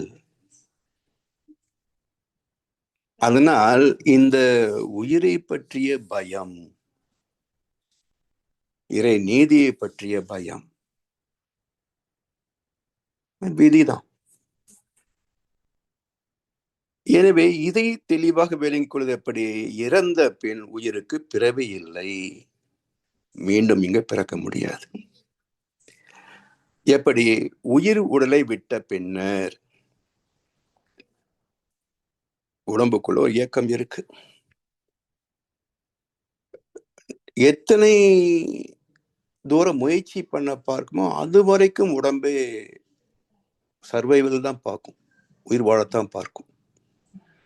டோட்டலி கண்டம், இந்த உடம்பு அவ்வளவுதான்ப்பா, இனிமே ஒன்றும் வேலைக்கு ஆகாது என்கின்ற கட்டத்தில் தான் உயிர் உடலை விட்டு போகுமே தவிர, அதான் பிரெயின் டெத்ன்றாங்க சயின்ஸ்ல, அது வரைக்கும் எப்படியாவது காப்பாத்திடலாமான்னு தான் பார்க்கும் இந்த செல் கான்சியஸ்னஸ், நமக்குள் இருக்கின்ற அறிவு. எனவே உயிர் உடலை விட்ட பின்னர் மேற்கொண்டு உடலை நடத்த முடியாது என்கின்ற போது உடலை விட்டு பிரிகின்ற உயிர். ஒன்றுபட்ட தனி இயக்கம் அதற்கு ஏது? ஒன்றுபட்ட தனித்த இயக்கம் அதற்கு ஏது? இப்போ இன்றைக்கு சயின்ஸ் நிறைய வளர்ந்துருக்கு. ஐக்ளவுடு, கூகுள் டிரைவு எங்கேயோ இருக்குது. நம்ம செய்திகள் எல்லாம் எங்கேயோ ஸ்டோர் பண்ணி வச்சிருக்கு. எப்ப வேணுமோ அங்கிருந்து எடுத்துக்கிறோம். சரி, எங்க இருக்குது அது? அந்த கூகுள் டிரைவோ அல்லது மைக்ரோசாஃப்ட் ஐக்ளவுடோ அந்த நிறுவனங்கள் அதற்கான சாஃப்ட்வேர் வச்சிருக்கிறாங்க. வேண்டாம்ப்பா, எனக்கு 5 GB போதும், என் ஃபோன் இருக்கு, கம்ப்யூட்டர்ல இருக்கு, எனக்கு ஒரு டிரைவ் வேண்டியதில்லை. ஓகே, நீயே வச்சுக்கோ, நோ ப்ராப்ளம். அப்போ இந்த பதிவுகள் எல்லாமே நம்ம ஃபோனுக்குள்ள இருக்குது, இல்ல கூகுள் டிரைவ்லயோ ஐக்ளவுட்லயோ இருக்குது. ரைட். ஒரு கருவி இல்லாமல் நீங்க பார்க்க முடியுமா? அப்படியே கண்ணை திறந்தா கூகுள் டிரைவ்ல இருந்து அப்படியே உங்களுக்கு செய்தி வருமா? ஒரு லேப்டாப் வேணும், ஒரு செல்போன் வேணும். அப்ப அதற்கென்று ஒரு கேட்ஜெட், ஒரு கருவி இல்லாமல் இது நீங்க பார்க்க முடியுமா? இல்லைன்னு தெரியுது இல்ல? இதே போலதான் ஆத்மா. அது தனி ஒரு டிரைவ், ஒரு சாஃப்ட்வேர். அது வேலை செய்யணும்னு சொன்னா உடம்பு இருக்கணும். உடம்பு இல்லைன்னா வேலை செய்யாது. சரி, இந்த உடம்புக்கு சாஃப்ட்வேர் யார் கொடுத்தா? இப்போ செயற்கை நுண்ணறிவுன்னு ஒன்று கண்டுபிடிக்கும் முன்பு இப்படி ஒன்று இருக்குன்னு சொன்னா யாராவது நம்புவோமா? சொல்லுங்க. அது போல இங்கே நமக்குள்ள இந்த சாஃப்ட்வேர் யார் எழுதினாங்க? எனக்கு எழுதுன என் தாய் தந்தை. அப்படியே ஒரு போனா ஒரு குலம், ஒரு கோத்திரம், இப்படி ஒவ்வொரு ஃபேமிலிக்கும் ஒரு லிங்க் இருக்கும், முன்னோர்கள். அப்படியே போனா கடைசியில ஒரு ரதி மன்மதன், ஒரு ஆதாம் ஏபால், ஒரு குரோமோசோம் எக்ஸ், குரோமோசோம் ஒய், இவ்வளவுதானே? எல்லாரும் ஒரே எக்ஸ் ஒய்க்கு பிறந்தவங்க தானே. அப்போ எண்ணிக்கை பெருக பெருக பிரிவினைகள் வந்தன. எப்படி தமிழ்நாட்டில் 6 லட்சம் வாக்காளர்கள், அதில் 30% ஓட்டு போட மாட்டாங்க. அப்போ மிச்சம் பார்த்தீங்கன்னா ஒரு 5 லட்சம் கூட தேராது. இவங்களுக்கு 30 கட்சி இருக்குது. எவ்வளோ பேருங்க? 5 லட்சம் வாக்காளர், 5 கோடி வாக்காளர்களுக்கு 30 கட்சி இருக்குது. அது மாதிரி இப்போ அந்த பிரிஞ்சு வர வர எப்படி கட்சிகளை வச்சோ அதே போல குலம், கோத்திரம், ஜாதி, மதம் எல்லாம் வந்துச்சு. அவ்வளவுதானே. மூலத்துல எல்லாம் ஒருத்தர் தானேங்க.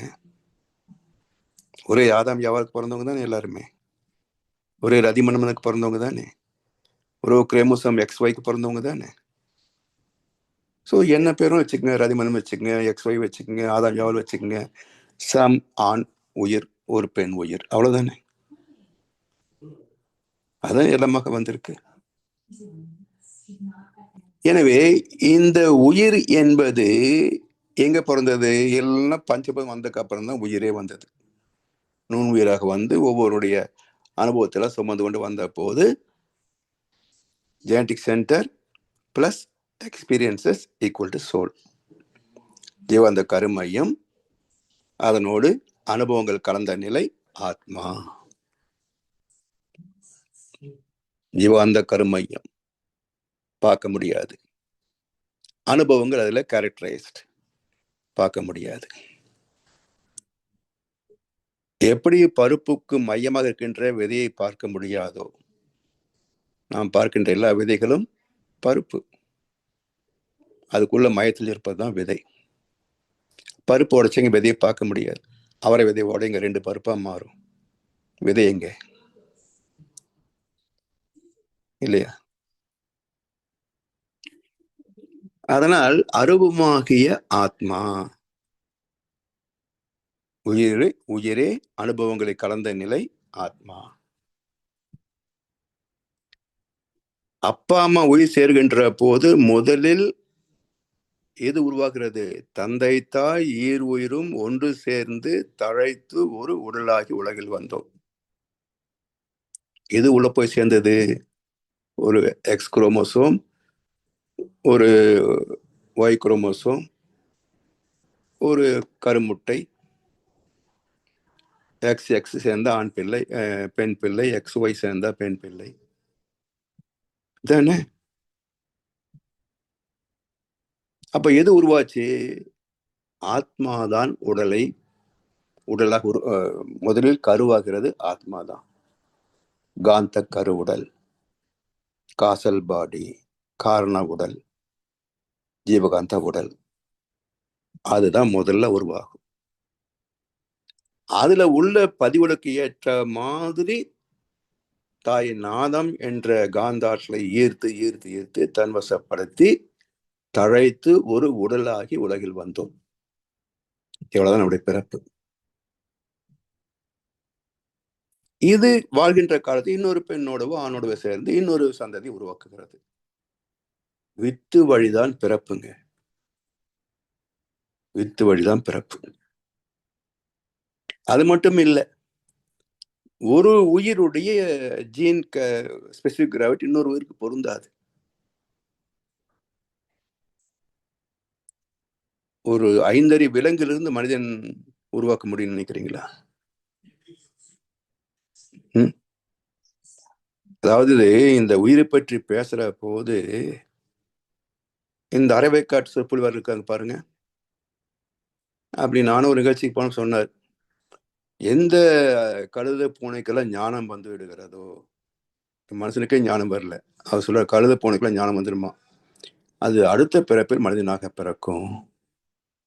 மனுஷனா பிறந்தவனுக்கு ஞானம் பெறலன்னு சொன்னா பாவத்தை செஞ்சுட்டான்னா அடுத்த பிறப்புல கழுதையா பிறப்பான், நாயா பிறப்பான். எனக்கு என்ன தோணுச்சுன்னா, இவரும் அப்பா அம்மா பிறந்தவர் தான். இங்க இருக்க 500 பேரும் அப்பா அம்மா பிறந்தவன் தான். யாரும் கழுதைக்கோ குதிரைக்கோ பிறக்கல. ஏன் ஒருத்தருக்கு கூட தோணல? ஏன் ஒருத்தருக்கு கூட தோணல? எங்கேயாவது அமானுஷமா பிறந்தோமா? இல்ல மாம்பழம் தின்னு பிறந்தோமா? வாழைப்பழம் தின்னு பிறந்தோமா? இல்லையே. இல்ல சுபமுகூர்த்தத்துக்கு பிறகுதானே பிறந்தோம். இல்ல பொண்ணு பார்த்த உடனே பிறந்துட்டாங்களா? ஏன் புரியல? வித்து இல்லாமல் உடல் கிடையாது, செடி கிடையாது. வித்து தான் மூலம். சரி, இப்ப குழந்தை பிறந்துட்டாங்க, நாம் வாழ்ந்துகிட்டு இருக்கிறோம், ஒரு நாள் போக போறோம். இது என்ன ஆகும்? இதுதான் முக்கியமான விஷயம். இந்த குழப்பத்திற்கு எல்லாம் தெளிவான தீர்வு எங்கே என்றால் இதுலதான் இருக்கு விஷயம். எனக்கு குழந்தை பிறந்தாச்சு, பேர குழந்தை பிறந்தாச்சு. நான் இறந்தால் என் ஆத்மா என்ன ஆகும்? இதுதான் முக்கியமான கேள்வி. சரி, அதுக்கு இந்த கவியில் விளக்கம் இருக்கான்னு பார்ப்போம். உயிர் உடலை விட்ட பின்னர் ஒன்றுபட்ட தனித்த இயக்கம் அதற்கு ஏது? ஏன்னா தாய் கருவுல தந்தை உயிர் போன பிறகு கருவானது ஆத்மா. தாயின் கருப்பையை மையமாக வைத்து அங்கிருந்து உயிர் சக்தி எடுத்து தழைத்து தான் குழந்தையா பிறந்தது. செத்ததுக்கு அப்போ உடம்பு இங்க போயிடுச்சு, ஆத்மா மட்டும்தான் மேல போகுது. அது இன்னொரு உடம்பு எப்படி வர முடியும்? தாய் தந்தை இல்லாமல் தானே பிறக்கும் என்றால் அப்போ தானே கருவாக வேண்டியது தானே. எதுக்கு திருமணம், எதுக்கு தாம்பத்தியம்? ஒரு நாய் நரி கூட இனச்சேர்க்கை இல்லாமல் கருவுறாதுங்க, இல்லையா? ஒரு விதையை கூட பஞ்சபோதத்துல எது ஒண்ணு கிடைக்காம அது வளர முடியாது. பொதுவா நிலம் இல்லாம நீர் இல்லாம வளராது. இப்போ நிறைய தாவரங்கள் கண்டுபிடிச்சிட்டாங்க செயற்கையாக, குரோட்டன்ஸ் வகையில. அது தண்ணி வேண்டாம், உரம் வேண்டாம், அது பாட்டுக்கு அப்படியே இருக்குது. ஆனா அதுவும் காத்துல இருந்து ஒரு சக்தி எடுத்துக்கிட்டு தானே இருக்குது. ஒரு கட்டத்துல அதுவும் காஞ்சி போகுது இல்ல, இல்லையா? அப்ப எல்லாவற்றுக்கும் ஏதோ ஒரு சக்தி, மூலப்பொருள், எரிபொருள். பெட்ரோல் இல்லாம வண்டி ஓடாது. உயிர் உடலை விட்ட பின்னர் உணர்ச்சியோ இன்ப துன்ப உணர்வோ ஏது? உயிர் விட்ட பிறகு இந்த உடம்புக்கு என்ன சுக துக்கம் இருக்கு சொல்லுங்க பார்ப்போம். உயிர் உடலை விட்ட பின்னர் உணர்ச்சியோ இன்ப துன்ப உணர்வோ உடம்புக்கு கிடையாது. உயிர் உடலை விட்ட பின்னர் ஒவ்வொன்றாய் அணு அணுவாய் பிரிந்து போகும். இந்த உயிர் எப்படி போகும்? கடன்முறை பேசும் என உரை நாவும் உணர்வு விழுந்து கை கொண்டு மொழிந்து. இப்படி ஒவ்வொரு புலனும் அடங்கி வந்து கடைசியில உயிர் போகும். உயிர் போன பிறகு இங்க ரத்த ஓட்டம் நின்றுடும். அந்த வெப்பம் குறைந்து கொண்டே வந்து சிலிட்டு போகும். மூச்சு அது முதலே போயிருக்கும். மிச்சம் என்ன இருக்கு? சதையும் எலும்பும். இத எலக்ட்ரிக் கிரிமேட்டோரியத்துல போட்டீங்கன்னா 5 நிமிஷத்துல சாம்பல் ஆயிடும். புதைத்தோம் என்றால் ஒரு 6 மாசம் 1 வருஷத்துல வெறும் எலும்பு மட்டும்தான் இருக்கும். அதுவும் சில நாட்கள்ல கரைந்து போகும். முடிஞ்சதா? இப்போ எது மிச்சமாகுதுங்க? எல்லாமே மீண்டும் இறைத்துகளாக மறைந்தே போகும். மண்ணிலே நடந்ததை மண்ணுக்கே அளித்தான். வானத்திலிருந்தே மனித வாழ்க்கையை முடித்தான் இறைவன் என்றொரு கவிஞன். இங்கிருந்து என்ன மேல போச்சு சொல்லுங்க? திருசங்க மாதிரி மேல போனாங்கன்னா உடம்போட யாரும் போகல. ஏதாவது எடுத்துட்டு போனானா? இவ்வளவு சம்பாதிச்சு வச்சிருக்கிறான், லட்சக்கணக்கான கோடிகள். போகும்போது எடுத்துட்டு போனானா? ஆடி முடிக்கையிலே அள்ளி சென்றோர் யாரும் உண்டோ? ஒண்ணும் இல்லை. எது போச்சு? பட்டினத்தை ரொம்ப அழகா சொல்வார். நம் நாடு எங்கே? பெரும் வீடு எங்கே? காப்பு நஞ்சை எங்கே? தோப்பு புஞ்சை எங்கே? அதிகாரம் எங்கே? வியாபாரம் எங்கே? மனைவி மக்கள் எங்கே? வைத்த ரொக்கம் எங்கே? இரும்பு பெட்டி எங்கே? வாங்கின வட்டி எங்கே? இவையெல்லாம் கூட வருமோ அங்கே? எல்லா சொத்து கணக்கு சொல்லிட்டார், உறவும் சொல்லிட்டார். இந்த உறவும் நட்பும் சொத்தும் கூட வருமா? எது கூட வரும்? நாடி வருவது எது? நம்ம இது சேர்ந்து வரும். பாவ புண்ணியம் அல்லாது நாம் அறையில் அணியும் கோவணமும் வராது. அப்புறம் என்ன எடுத்து போக முடியும்? அதனால் எது மேல போகுது? ஆத்மா என்ற அனுபவங்கள். அது மட்டும்தான் மேல போகுது. அது தானா வராது. உடல் விட்ட பிறகு அதுக்கு நிலைக்களமும் கிடையாது. கண்டெய்னர் இருந்தா தான், கோல்களம் இருந்தா தான் நிக்க முடியும். ஒண்ணு இப்போ ஒரு அவரை விதை எடுத்துக்கங்க. அதை உடைச்சா 2 பருப்பா பிரியுது. அதைத்தான் நம்ம விதைன்னு சொல்றோம், அவரை விதைன்னு சொல்றோம். அதை விதைச்சோம். ஒரு 15 நாட்களுக்குள்ளாக அது ஒரு கேள்விக்குறியாக பயிர் வளர்ந்து, அப்புறம் அந்த நாம போட்ட விதை முன்னாடி வந்துடும். அதுக்குள்ளதான் 2 தளிர் இலைகளே இருக்கும். அடுத்த நாள் அது பருப்பு விரிய அந்த தளிர் விழுந்து கொஞ்சம் பெருசா வளரும். ஒரு 15 நாட்களுக்குள்ள ஒரு 4, 6, 8 இலைகள் வந்துடும். அந்த பருப்பு கீழே உதிர்ந்து கிடக்கும். இப்ப அந்த பருப்பு எடுத்து மறுபடியும் ஒட்டி பாருங்க. எந்த வடிவத்தில் நாம் விதைத்தோமோ அதே வடிவம் தான் அதுல இருக்கும். இப்ப எது முளைத்தது? பருப்பா இல்ல விதையா? பருப்பு விதையா அல்லது விதை என்பது வேற ஒன்றா? எத்தனை கேள்வி வச்சு யோசிச்சு பாருங்க. அந்த 2 பருப்பையும் பார்த்தீங்கன்னா, இந்த பக்கம் ஒரு பள்ளம் இருக்கு தெரியுது, அந்த பாதியில இன்னொரு பள்ளம் தெரியுது. இந்த 2 பருப்பு மூடி ஒரு கற்பனை பண்ணி பார்த்தீங்கன்னா, உள்ள ஒரு கேவிட்டி, ஒரு குழிவு இருக்கிறது. இந்த குழிவு வெற்றிடமா இல்ல என்னவோ இருக்காதுல என்றால் அதுதான் வித்து. Characterised பயோமேக்னெட்டிக் domain. எந்த தாய் செடியிலிருந்து இந்த விதை வந்ததோ அந்த தாய் செடியின் அனுபவங்கள் அனைத்தும் உள்ளடங்கிய ஒரு காந்த கருவூலம். இது தனியா விளைந்து வர முடியுமா? முடியாது. தானே வளர முடியுமா? அதுவும் முடியாது. அப்ப என்ன செய்தது இயற்கை? அந்த காந்த கருவூலத்தை வளருக்கான சத்தை பருப்பிலே வைத்து அதை ஒரு கொள்கலமாக்கி அதற்கு மையத்திலே விதை வைத்தது. வித்துக்கு அகமாக உள்ள இருப்பவன் வித்தகன், இறைவன். இறைவனுக்கு வைத்த பெயர்களிலே ஒரு அற்புதமான ஒரு பெயர் சொல் வித்தகன். அகன்னா உள்ள, வித்துக்கு அகமாக உள்ளே இருப்பவன். நாம் பார்த்த விதை பருப்பு விதைகள். அதுக்கு அகமாக உள்ளே இருப்பது எது? அந்த இறைநிலையின் காந்த தன்மை, செறிவூட்டப்பட்ட காந்த கருவூலம். அந்த விதை தான் முளைக்குது.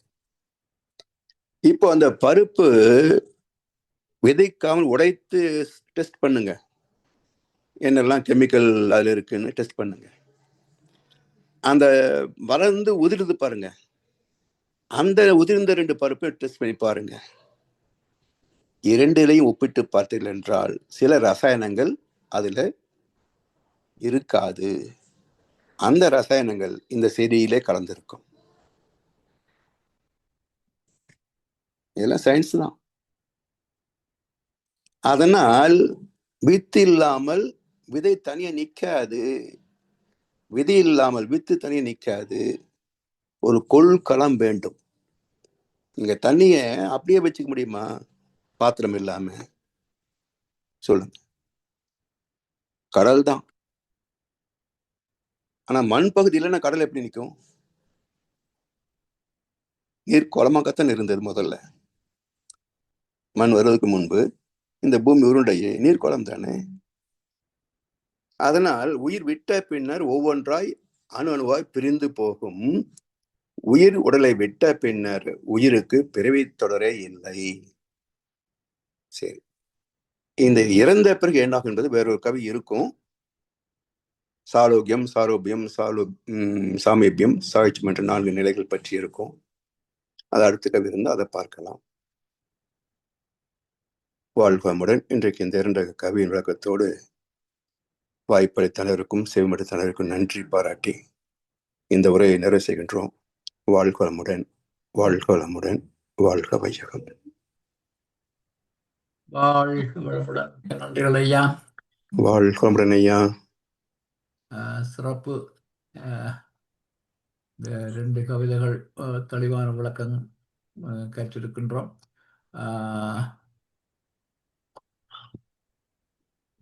உயிரே படக்க நிலையில் அறிவு, இறந்த பின் உயிருக்கு பிறகு இல்லை. 2 கவிதைகள். இப்பொழுது அன்பர்களுடைய கேள்வி பதிப்பதற்கு போவோம் ஐயா நேரடியாக. ஐயாவிடம் உங்கள் கேள்விகளை கேட்க விரும்புவர்கள், உங்கள் கருத்துக்களை பரிமாற விரும்புவர்கள் இப்பொழுது கைகளை உயர்த்தி கேட்கலாம்.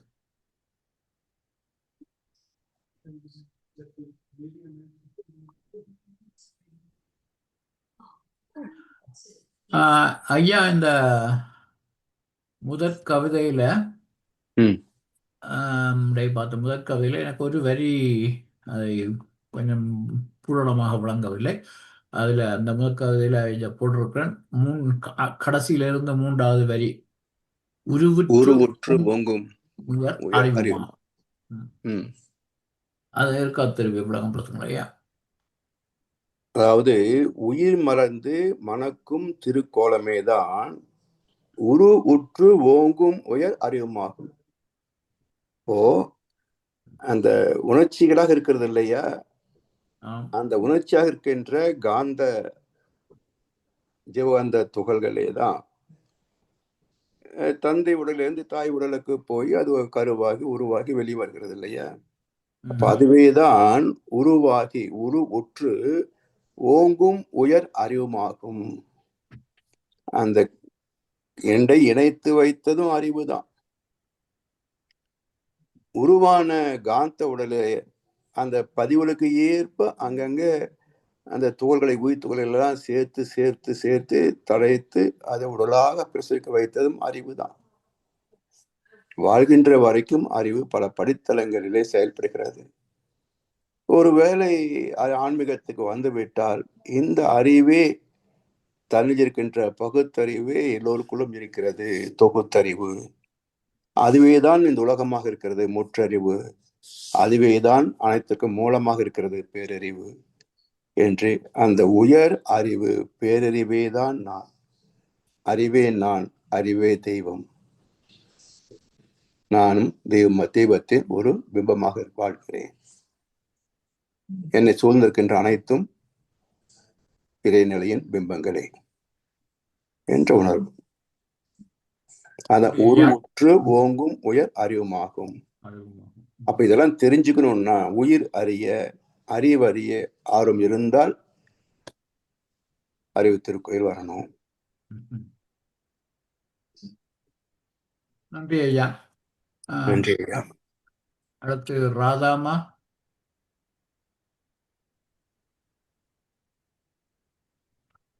அன்மியூட் பண்ணிட்டு பேசுங்களாம்மா.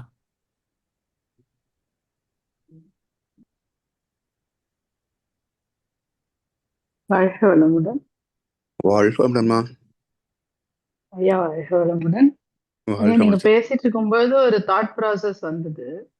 சொல்லுங்க. இப்போ ஒரு செடிக்கு ஒரு விதையிலிருந்து ஒரு செடி முளைச்ச பிறகு அந்த செடி விழுந்துடுது, அந்த விதை விழுந்துடுது. ஆனா மற்ற உயிரினங்கள்ல பார்க்கும்போது அது மேல மேல வந்துட்டே இருக்கே, அதுக்கு என்ன காரணம்? ஒவ்வொரு உயிருடைய அந்த தேவை, இயக்க தேவை ஒட்டி அந்த பரிணாமத்துல என்னெல்லாம் உருவங்களை எடுத்துக்கொள்கிறதோ அதுக்கு தகுந்தாற் போல வரும். இப்ப நம்ம உடம்புலேயே நகத்தை வெட்டினா வலிக்கிறதும் இல்லை, வளர்ந்துகிட்டே இருக்கும். அதே போல் மற்ற எங்கேயாவது நம்ம ஒரு ஊசி கூட குத்த முடியாது இல்லையா? அது போல ஒவ்வொரு இயக்கத்திற்கும் இப்ப உணர்வு தான் உயிர் சொல்றோம், நகத்துக்கும் முடிக்கும் இல்லையே. அது போல எல்லாமே கலந்திருக்கும் ஒவ்வொரு இயக்கத்திலையும். அந்தந்த தேவை, பாதுகாப்பு, இனவிருத்தி, இதுக்கு ஏற்ப எது தேவையோ அந்த இயல்போக்கு அறிவே அதெல்லாம் டெவலப் பண்ணிக்கும். சரிங்களாம்மா?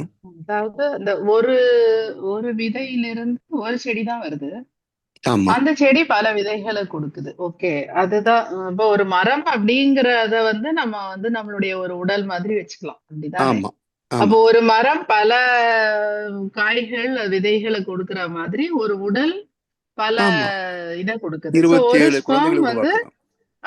ஒரு ஸ்பெர்ம் வந்து ஒரு உருவத்தை கொடுத்த பிறகு அந்த ஸ்பெர்ம் அதேதான்மா, 27 குழந்தைகள் பிறக்கலாம். ஒரு தாய் தந்தைக்கு 14 வயதுல திருமணம் ஆகிறதுன்னு வச்சுக்கிட்டீங்கன்னா 40 வயது வரைக்கும் ஆவரேஜா 27 குழந்தைகளை ஒரு கருப்பை சுமக்கும். அவ்வளோ பொட்டன்சி வந்து அதுக்குள்ள இருந்தது. என்ன சொன்னீங்கன்னு புரியல. அதாவது இப்போ 14 வயதுல ஒரு மெச்சூரிட்டி வருது இல்லம்மா, அதுல இருந்து ஒரு 40-45 வயது வரைக்கும் அந்த மகப்பேறு காலம் இருக்கு இல்லையா? அப்படி பாக்குற போது 27 குழந்தைகளை ஒரு கருப்பை பெற்றெடுக்க முடியும். நீங்க சொல்லிருக்கீங்க. ஆமா. சோ அப்போ ஒரு தாய் ஒரு தந்தைக்கு 27 குழந்தைகள் உருவாக்கக்கூடிய ஆற்றல் இருக்குல்ல. இந்த மல்டிப்ளிகேஷன் எப்படி இறை துகள்களே அது கூட ஒரு கரு உருவாறதுக்கு அந்த 10 மாசம் இருக்கிறதுனாலதான். இப்போ மிச்ச உயிரினங்களுக்கு இருக்கிற மாதிரி 2 மாசத்துல 3 மாசத்துல அதற்கேற்றாற் போல அதிகமான உயிரினங்களை அது தோற்றுவிக்குது, அப்படிதானே? ஆமா. இப்போ மாடு அப்படின்னு எடுத்துட்டா, இல்ல நாயின்னு எடுத்துட்டா, ஒரே சமயத்துல 6 குட்டி 7 குட்டி, அப்ப அந்த மாதிரி அதனுடைய அந்த வாழ்க்கை காலம், அந்த காலத்துக்குள்ள எல்லாமே ஒரு ப்ரொபோர்ஷனேட்டா தான். இயற்கை பர்ஃபெக்ட் ப்ரொபோர்ஷன். அந்த ஆயுள் குறைய குறைய எண்ணிக்கை அதிகமாயிடும். இப்போ ஒரு விதை காலம் குறையும். இப்போ ஒரு விதை நெல் எடுத்தீங்கன்னா 480 நெல்மணிகள் கொடுக்குது இல்லையா? கரெக்ட் கரெக்ட் ஒரே ஒரு விதை நெல் தான், ஆனா 480 நெல்மணிகளை கரெக்ட். சோ அது 3 மாசம் தான் அதனுடைய காலம் அப்படிங்கும் காலம். பொழுது அதுக்குள்ள அது அதனுடைய ஃபுல் ஆமா பொட்டன்சியை கொடுத்துருது. ஆமா okay okay okay. Okay okay. So ஒரு உயிரை நம்ம உருவாக்குறோம் அப்படின்னா, ஒரு மனிதன் ஒரு உயிரை இருக்கிறா அந்த மனிதனுக்குள்ள பல உயிர்களை உருவாக்கக்கூடிய இது இருக்கு. பொட்டன்ஷியல் இருக்கும். அந்த பொட்டன்சியோ அது ஆ, தொடர்ச்சியா வந்துட்டே இருக்கு. ஆமா. அதைத்தான் 4 மனைவி கட்டிட்டு 4 குழந்தை பெத்துக்கலாம் ஒரே டைம்லன்றதுக்காகத்தானே ஓகே பண்ணினாங்க ஒரு காலத்துல. Okay okay. ம். ஆமா, ஒரு கிராமமே அவங்க சந்ததின்னு சொல்ற அளவுக்கு ஆமா, ஏன்னா அந்த காலத்துல போர் இருந்ததுனால சரி எப்படியும் குழந்தைகள் அதிகமா தேவைன்றதுனால பலதாரம் என்பது அந்த காலத்துல ஏற்றுக்கொள்ளப்பட்டதாகத்தானே இருந்தது. ஆமாங்கய்யா. ஒரு ஒரு ஆண் அப்படின்னு வரும்போது அவன்கிட்ட இருந்து வரக்கூடிய கரு அப்படிங்கிறது மில்லியன் கணக்குல வருது. ஆனா ஒரு பெண்ணுன்னு வரும்போது ஒண்ணுதான் வருது. ஆமா, அதனால அங்கங்க ஒவ்வொரு நிலத்திலையும் விதைக்கிற மாதிரி 4 பேர் 5 பேர்னு வச்சுக்கிட்டாக்க 5 குழந்தைகள் பிறக்குமே ஒரு வருஷத்துல. அதுக்காக அதாம்மா. நன்றிம்மா, வாழ்க்கை மாட்டேன். நன்றிங்கய்யா. அடுத்து தனாயா. ஐயா வாழ்வளமுடன் ஐயா. வாழ்க்கை மாட்டேன் ஐயா, சொல்லுங்க. ஐயா ஒரு சின்ன கன்ஃபியூஷன், இந்த அறிவை பற்றி ஒரு சின்ன கன்ஃபியூஷன் வந்துட்டு என்னன்னு சொல்லி சொன்னால், இந்த உயிரின் பழக்க நிலை அறிவு, உயிரின் பழக்க நிலை மனம், அறியும் திறனுடைய இது ஆக்சுவலா 2 இடத்துல பாருங்கய்யா. இப்ப ஆக்சுவலா இந்த கருத்தை வந்து இப்பதான் எனக்கு புதிய செய்தியாகத்தான் கிடைச்சது. அதாவது பொதுவாக நம்ம சொல்லக்கூடியது உயிரின் பழக்க நிலை மனம்னு சொல்லியிருக்கிறோம். ஆமா ஆமாய்யா, அப்படிதான் சொல்லுவோம். இந்த இடத்துல உயிரே படக்கையில் அறிவு அப்படின்னு ஏன் மகரிஷி சொன்னாங்க அப்படின்னா, நம்ம உடம்புக்குள்ள மையத்தில் இருக்கின்ற அந்த கருமையத்தின் அனுபவங்கள் பிரதிபலிக்கின்ற போதுதான் அதுக்கு மனசுன்னு பேரு. சரிங்களா? இப்போ புலன் வழியாக வெளி உலகத்தோட உறவு நட்பு பொருட்களோடு தொடர்பு கொள்கின்ற போது அது அது புது புது அனுபவங்கள். இன்னைக்கு சாப்பிட்ற 2 இட்லினா இது புதுசு. காலையில் இட்லி சாப்பிட்டேன், ஆனா அது முடிஞ்சு போச்சு. இது வேறு புது இட்லி இது. அப்ப இதனுடைய சுவைத்தன்மை என்ன? அப்ப ஒவ்வொன்றையும் அறிந்து கொள்வது அறிவு. எனவே உடலை விட்டு வெளியே பறந்து போய் அறியக்கூடிய திறம் அறிவுக்கு மட்டுமே இருக்கிறது என்பதனால் உயிரே படக்கையில் அறிவு. இப்ப அடுத்த நிலை வாங்க, உயிரின் படக்க நிலை மனம். இந்த உயிர் எது? இந்த அனுபவத்தை எல்லாம் சுமந்து உள்ள கருமயத்தில் ஆத்மாவை இருக்கு. இந்த ஆத்மாவில் இருந்து அனுபவங்களை சுமந்து கொண்டு வெளியே பிரதிபலிக்குது பாருங்க எண்ணமாக. அதுக்கு பேர் தான் மனசு. அப்ப அந்த அறியும் 2 கோணம். ஒண்ணு வந்து அனுபவங்களை பெற்று உள்ளே அனுப்புவது கோடிங். புரியுது. சரிங்களா? இன்னொன்று அங்க இருந்து வெளியே வரக்கூடிய டீ கோடிங்க்கு பேர் தான் மனசு. ரைட், புரியுது ஐயா. அப்ப அந்த அறியும் திறனுடையது அறிவுன்றது அந்த வெளியில போய் அறிவது அதான் அந்த திறனுடையது. ஆமா ஆமா ரைட். அப்ப அறிவே தெய்வம் என்று சொல்லி சில சமயத்தை சொல்லுவோம். ஆமா, அப்ப அதுல அந்த எல்லாமே அறிவுதான். ரைட் ஐயா, இங்க ஒரு கருத்து சொல்லட்டுமாங்க? சொல்லுங்கம்மா, சொல்லுங்க. அதாவது மனம் நின்றால் அறிவு, அவ்வளவுதானேங்கய்யா.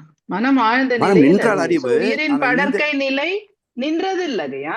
அதாவது மனம் அமைதி நிலையில் அறிவு, அலையும் நிலையில் மனம் அப்படின்னு சொல்றோம். சோ அப்ப ரெண்டுமே உயிரினுடைய படற்கை நிலை தானே? கரெக்ட்.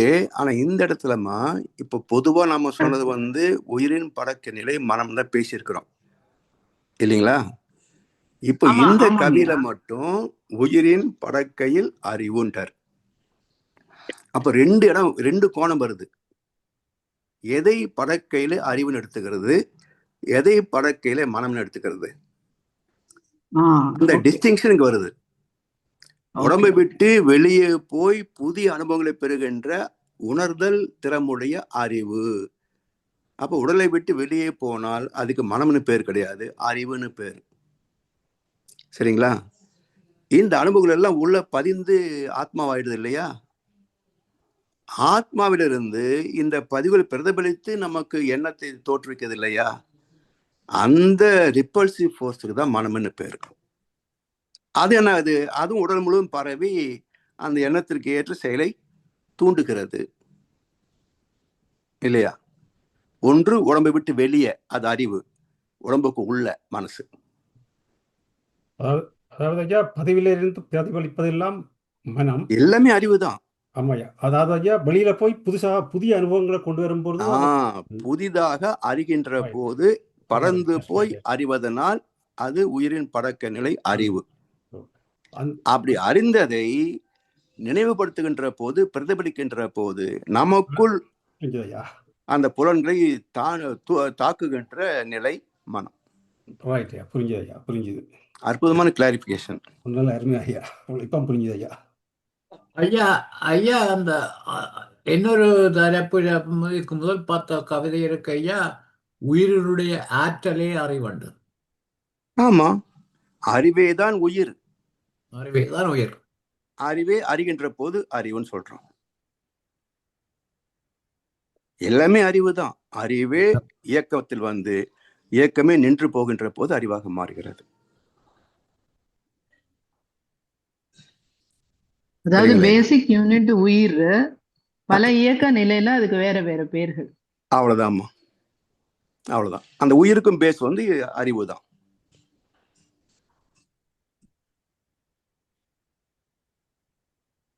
ஏன் உயிருக்கு பேஸ் இருக்கிற அறிவை வந்து கான்சியஸ்னஸ் சொல்லு. ஆமா, அதாவது இன்டெலெக்ட், நாலேஜ், விஸ்டம், கான்சியஸ்னஸ் எல்லாம் ஒவ்வொரு படித்தளங்கள்.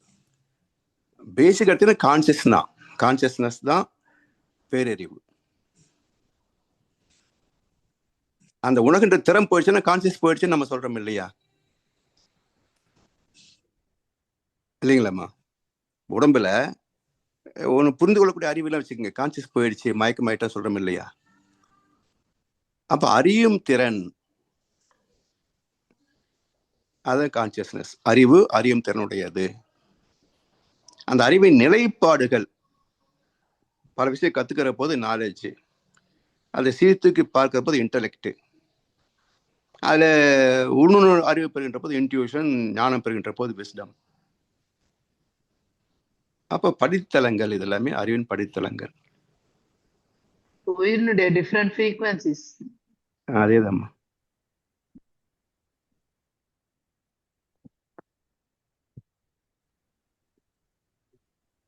ஐயா இன்னொரு சொல்லுங்க ஐயா. என்ன சொன்ன ஐயா, அந்த காந்த களத்துல வந்து இந்த பெரியக்க மண்டலத்துக்கும் சுத்தவழிக்கும் இடையிலே ஒரு காந்த களம் இருக்குது, அந்த அப்படியா ஐயா? ஆமாமா, ஆமா, அது வந்து அந்த 1 இருந்து 3 வரைக்கும் அப்படின்னு சொன்னீங்க. ஆமா. அந்த காந்த களத்துக்கும் அதுக்கு கீழே பெரியக்க மண்டலத்து அதுக்கு வர காந்த களத்துக்கும் என்ன வித்தியாசம்? ரெண்டும் ஒண்ணுதான். இதுவும் வான்காந்தம் தான், அதுவும் வான்காந்தம் தான். இந்த பூமி சுத்துது, ஒரு காந்த ஆற்றல் வெளி வருதுங்கய்யா. சூரியன் சுத்திட்டு இருக்கு, அதுக்கு ஒரு ஒட்டுமொத்த காந்த களம் இருக்கு. அதே போல இந்த பிரபஞ்சம் சொல்லுகின்ற போது இந்த பிரபஞ்ச ஆற்றலிலிருந்து வெளிப்படுகின்ற காந்த அலைகள் இல்லையா? ஓகே, அந்த காந்த களம். அப்ப அது வந்து 1 இருந்து 3 சொல்லி சொன்னீங்க.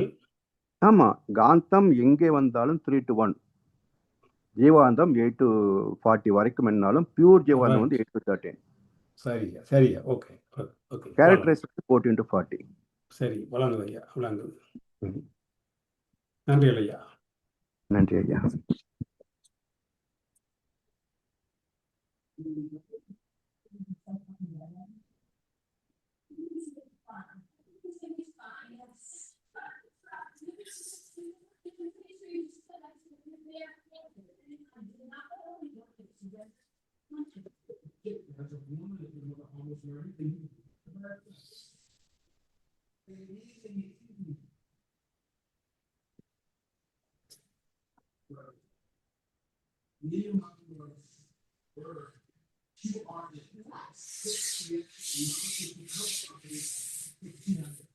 வாழ்க்கமுடன் ஐயா. ஐயா மியூட்ல இருப்பீங்க. நான் மீட்டா இல்ல, நான் ஆன்ல இருக்கேன். இல்ல சிவாயா மியூட்ல. ஓகே, சிவாயா மீட்டு போயிட்டாரா? நான் ஈடுபடும். வாழ்க வளமுடன் ஐயா. நாங்கள் இத்துடன் நிறைவு செய்வோம். சரிங்க. வாழ்க வளமுடன். வாழ்க வளமுடன். இதுவரை நேரமும் ஞான களஞ்சிய கவிகள் உயிர் பற்றிய மேலும் 2 கவிகளை நமக்கு தெளிவாக விளக்கிய முதுநிலை பேராசிரியர் பழனிசாமி ஐயாவுக்கு கனடா ஸ்கை யோகா மன்றத்தின் சார்பிலே எமது மனமார்ந்த நன்றிகளை தெரிவிப்பதோடு எல்லோரும் சேர்ந்து ஐயாவை வாழ்த்துவோம். முதுநிலை பேராசிரியர் பழனிசாமி ஐயா, அவரது உடல் நலம், மனவளம், பொருளாதார வளம், அவரின் அன்பு குடும்பம், அவரது வேதாத்திரிய தொண்டு,